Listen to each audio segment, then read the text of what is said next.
میرے ایمان ہی نہیں، صرف اہل مدینہ ہی نہیں، پورا عالم اسلام جانتا تھا کہ حضرت فاطمہ کے شہزادے حضرت امام حسین کربلا میں شہید ہوں گے۔ حالانکہ اس کے اوپر میں کئی ایک روایتیں پڑھ سکتا ہوں، لیکن وقت کی قلت ہے، اس لیے صرف اشارہ کر کے گزر جاؤں گا۔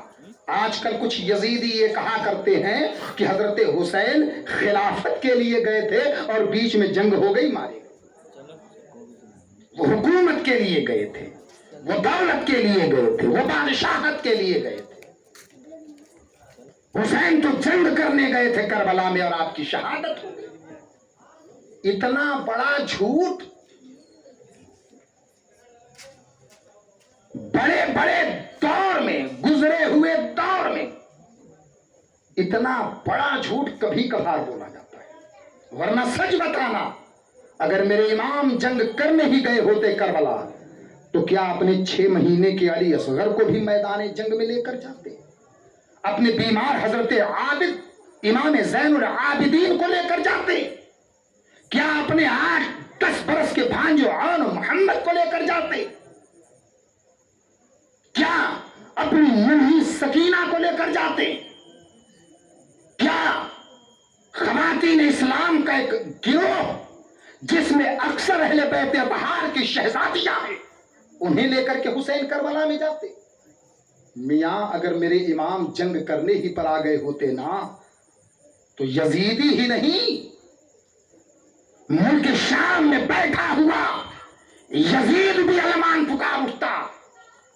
لیکن حسین نے مارنے کے بجائے شہید ہونے کو پسند فرمایا۔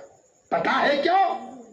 اس لیے کہ اسلام کو حیات نو عطا کرنی ہے، اسلام کو نئی زندگی دینی ہے، اور یہ نئی زندگی یزیدیوں کے ناپاک خون سے نہیں ملنے والی، اس کے لیے تو آل پیغمبر کا پاک لہو چاہیے، اس کے لیے آل پیغمبر کا، اہل بیت اطہار کا مبارک اور مقدس لہو چاہیے۔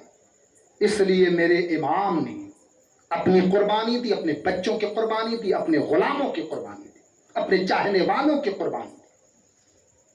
تو عزیزان گرامی، میرے حسین جانتے تھے کہ کربلا میں مجھے شہید ہونا ہے۔